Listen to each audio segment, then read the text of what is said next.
Salam sejahtera, salam perpaduan, dan juga salam transformasi sekolah. Saya ucapkan kepada semua rekan-rekan guru yang dikasihi dan dihormati. Saya Cikgu Edmund Siau, dan hari ini saya akan berkongsi satu lagi tajuk yang berkaitan dengan transformasi sekolah, iaitu ahli jawatankuasa program sekolah. Di bawah tajuk ini, saya akan terangkan senarai jawatankuasa dan juga bidang tugas bagi setiap jawatankuasa. Tuan-tuan dan puan-puan, ini sekadar satu perkongsian dan tidak ada ketetapan mesti ikut apa yang telah dikongsikan. Para guru yang dihormati sekalian, inilah gambaran secara keseluruhan setiap jawatankuasa dan bidang tugas yang disenaraikan. Ini adalah penting supaya kita dapat melibatkan semua tenaga sekolah bersama-sama mentransformasikan sekolah. Dengan adanya setiap jawatankuasa, sekolah saya dapat melaksanakan 5P. P yang pertama, perancangan. Yang kedua, pelaksanaan. Yang ketiga, pemantauan. Yang keempat, penilaian. Yang kelima, penambahbaikan. Bagi sekolah saya, setiap aktiviti sekolah, setiap dasar kerajaan, kita akan gunakan kitaran 5P ini supaya memastikan setiap aktiviti program yang dilaksanakan boleh dilaksanakan dengan berjaya. Seterusnya, saya akan meletakkan logo-logo di bahagian paling atas sekali, seperti logo KPM, logo sekolah, dan juga logo TS25. Selepas logo, kebiasaannya kita akan letak nama program tersebut, iaitu Program Transformasi Sekolah 2025. Selepas itu, baru kita nyatakan di bawah program ini apakah jenis jawatankuasa yang akan ditubuhkan. Kemudian yang last sekali kita boleh letak nama sekolah.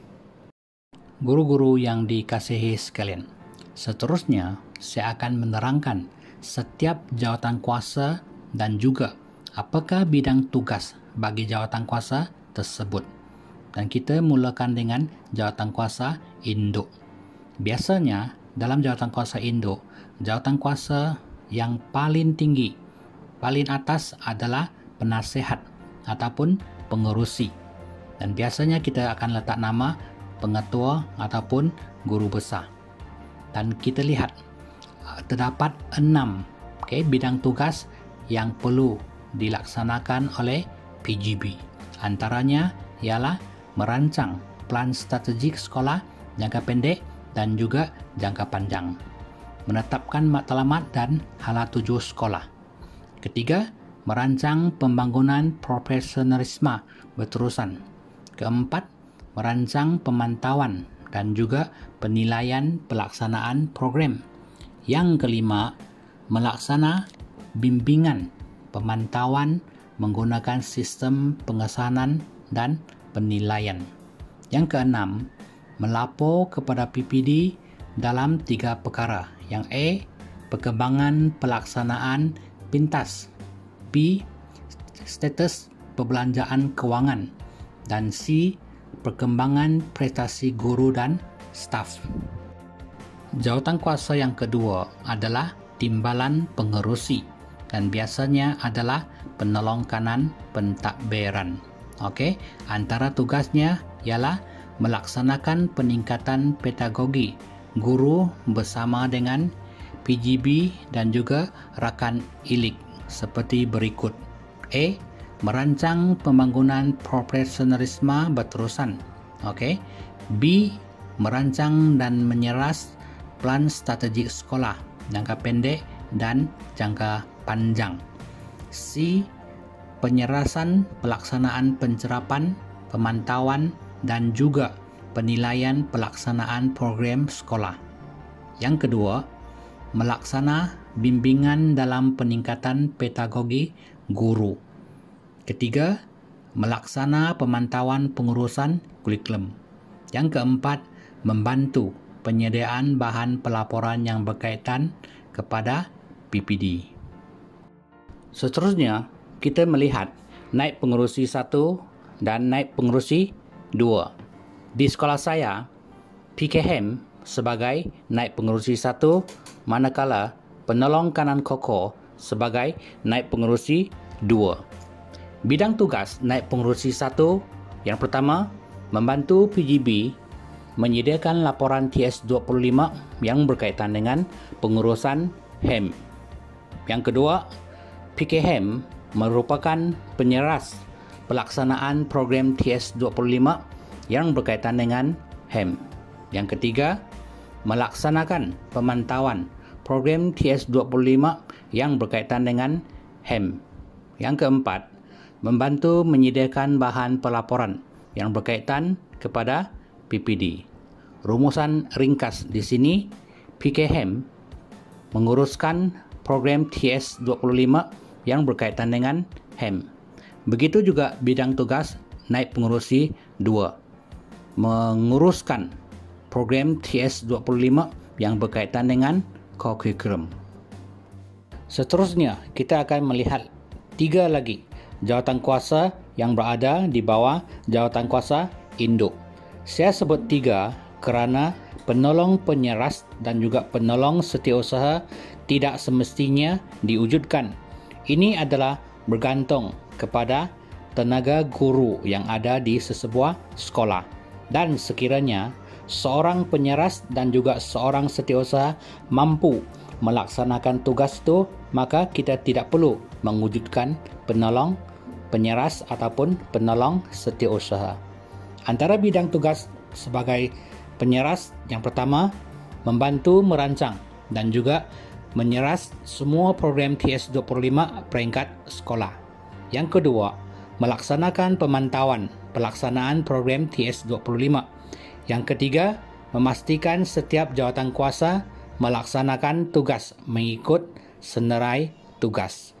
Maka tuan-tuan dan puan-puan, seorang penyeras perlu memastikan setiap jawatan kuasa menjalankan tugas mengikut senarai tugas secara terperinci. Maka penolong penyeras hanya membantu penyeras dalam segala urusan yang berkaitan dengan tugas penyeras. Setiausaha yang pertama, menyediakan semua surat yang berkaitan dengan program TS25 seperti surat panggilan mesyuarat, surat jemputan program dan juga lain-lain. Yang kedua, menjadi pencatat minit dalam mesyuarat TS25. Yang ketiga, menyediakan minit mesyuarat dan mengambil kehadiran. Yang keempat, menguruskan papan notis TS25. Yang kelima, menguruskan fail surat menyurat. Seterusnya, kita lihat bendahari. Bendahari antara bidang tugas yang pertama, merancang dan menguruskan perbelanjaan TS25. Yang kedua, menyediakan laporan kewangan.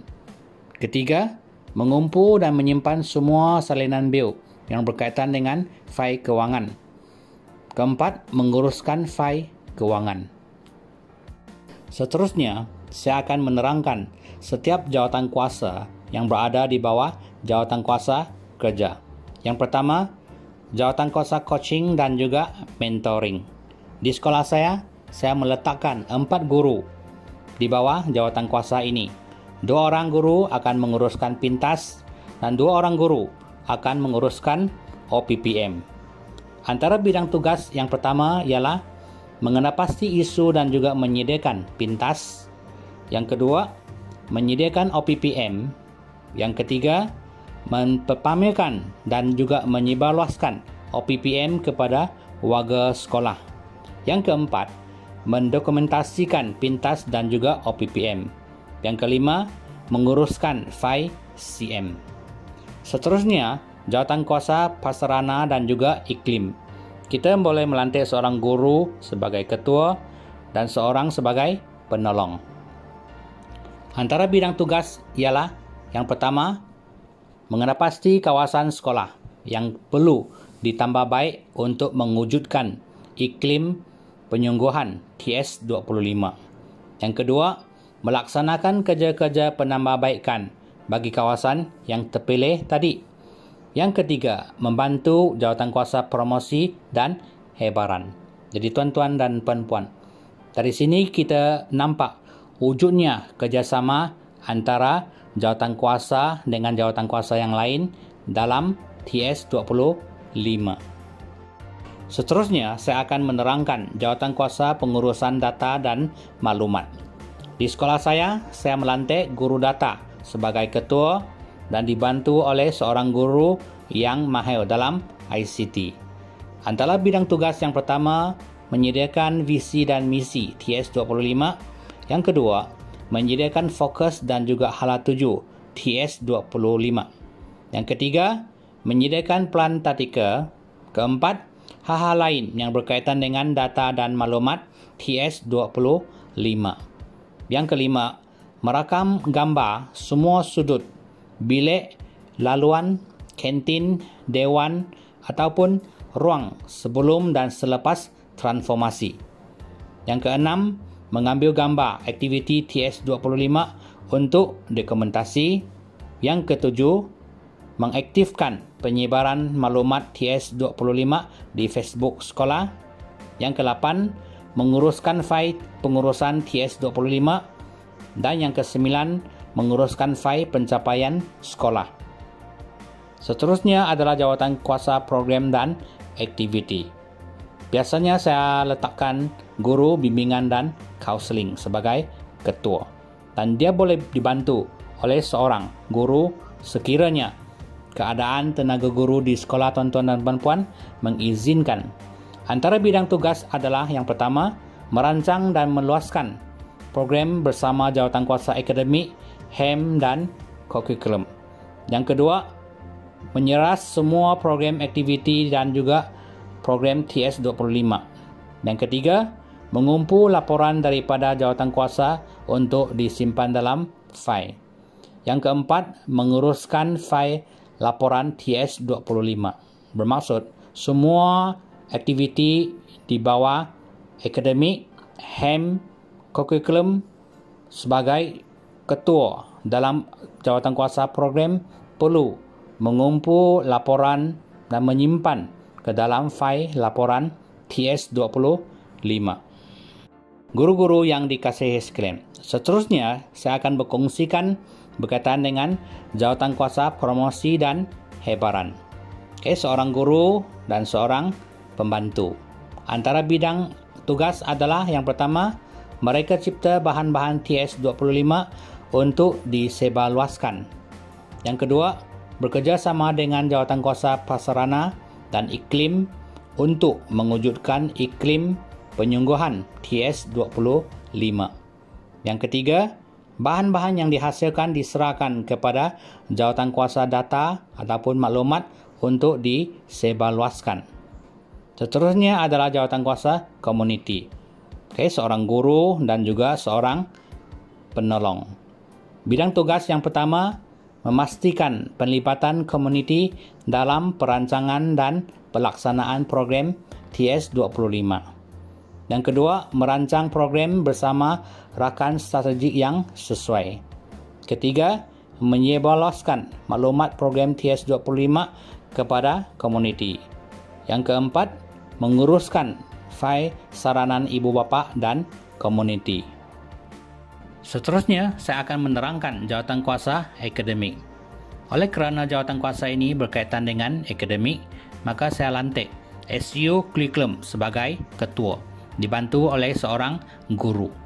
Antara bidang tugas yang pertama adalah merancang dan menyeras semua aktiviti akademik TS25 di peringkat sekolah. Yang kedua, bekerjasama dengan jawatankuasa program dan aktiviti melaksanakan aktiviti akademik TS25. Yang ketiga, menyediakan kertas kerja bagi mendapatkan peruntukan kewangan. Yang keempat, menyediakan laporan selepas aktiviti dijalankan. Yang kelima, menyimpan semua rekod dan laporan ke dalam fail. Yang keenam, menguruskan fail pencapaian. Begitu juga dengan jawatankuasa HEM. Oleh kerana jawatankuasa ini berkaitan dengan HEM, maka cadangan saya, kita boleh melantik SU HEM sebagai ketua. Antara bidang tugas adalah sama dengan jawatankuasa akademik. Dan fail yang diuruskan di bawah jawatankuasa HEM adalah fail pengurusan murid. Seterusnya kita akan melihat jawatankuasa kurikulum. Oleh kerana jawatankuasa ini berkaitan dengan kurikulum, maka saya mencadangkan SU kurikulum dilantik sebagai ketua dan dibantu oleh seorang guru. Bidang tugas jawatankuasa ini adalah sama dengan bidang kuasa jawatankuasa HEM dan akademik. Fail yang perlu diuruskan adalah fail pencapaian. Seterusnya, kita melihat jawatankuasa PLC. Dan saya melantik penyeras PLC sebagai ketua dibantu oleh seorang guru. Antara bidang tugas yang pertama adalah menyampaikan maklumat tentang PLC kepada semua guru. Yang kedua, menyediakan fail dan borang yang berkaitan dengan PLC. Yang ketiga, mengurus dan menyeras program PLC TS25 di peringkat sekolah. Yang keempat, mengumpul, menyeras dan juga memfailkan pelaporan PLC dari semua jawatankuasa. Yang kelima, menyediakan soal selidik berkaitan dengan sekolah untuk diisi oleh murid, ibu bapa dan guru. Dan jawatankuasa ini menguruskan fail suara. Guru-guru yang dikasihi sekalian, seterusnya saya akan kongsikan jawatankuasa LDP dan jawatankuasa PAK 21 atau amalan terbaik sekolah. Bagi jawatankuasa LDP, saya melantik penyeras SPLG peringkat sekolah sebagai ketua, dibantu oleh seorang guru. Antara bidang tugas jawatankuasa LDP adalah 1. Merancang khusus dalaman yang berkaitan dengan TS25 secara berkala mengikut kesesuaian modul. Yang kedua, membuat pelaporan khusus. Yang ketiga, menguruskan fail ladap. Seterusnya kita lihat jawatankuasa PAK 21 atau amalan terbaik sekolah. Kita boleh lantik seorang guru sebagai ketua dan seorang sebagai penolong. Antara bidang tugas yang pertama adalah memastikan persekitaran kelas yang kondusif berdasarkan ciri-ciri PAK 21. Yang kedua, memantau penggunaan tukis PAK 21 secara maksimum. 3. Bekerjasama dengan jawatankuasa LDP dalam merancang khusus berkaitan dengan PAK 21 untuk guru-guru. Yang keempat, mengenapasti amalan terbaik sekolah. Dan yang kelima, jawatankuasa ini menguruskan fail amalan terbaik. Sekarang saya akan kongsikan jawatankuasa yang terakhir di bawah jawatankuasa kerja, yaitu jawatankuasa pengurusan fail. Kita boleh lantik seorang ataupun beberapa orang guru di bawah jawatankuasa ini. Antara bidang tugas yang pertama adalah menyediakan dan mempamerkan fail-fail dan bahan-bahan berkaitan dengan TS25. Yang kedua, mewujudkan fail TS25 sebagai one-stop center bagi informasi dan juga dokumentasi program TS25. Yang ketiga, menerima laporan bahan berkaitan dengan TS25 dan menyimpan semua laporan dengan kemas. Yang keempat, menyediakan buku rekod pelawat TS25. Yang kelima, bekerjasama dan membantu jawatankuasa data dan juga maklumat. Dan jawatankuasa ini menguruskan 3 jenis fail. Yang pertama, fail jaringan dan jalinan. Fail modul 1 hingga 8. Dan fail penitia. Guru-guru yang saya hormati sekalian, inilah sedikit sebanyak perkongsian saya berkaitan dengan jawatankuasa dan juga bidang tugas di bawah program TS25. Setiap jawatankuasa yang diwujudkan dan setiap bidang tugas yang disenaraikan adalah mengikut kemampuan sekolah, tenaga guru yang ada, kesungguhan pihak sekolah dalam melaksanakan TS25. Apa yang dikongsikan sekadar panduan dan rujukan. Tuan-tuan dan puan-puan boleh merujuk kohort-kohort lain yang lebih berjaya untuk mengemas kini, membuat penambahbaikan di dalam menyusun dan mengatur jawatankuasa program TS25. Saya berharap perkongsian ini sedikit sebanyak boleh dijadikan rujukan semasa tuan-tuan dan puan-puan mewujudkan jawatan kuasa dan juga menyelesaikan bidang tugas untuk setiap jawatan kuasa. Sekian, terima kasih.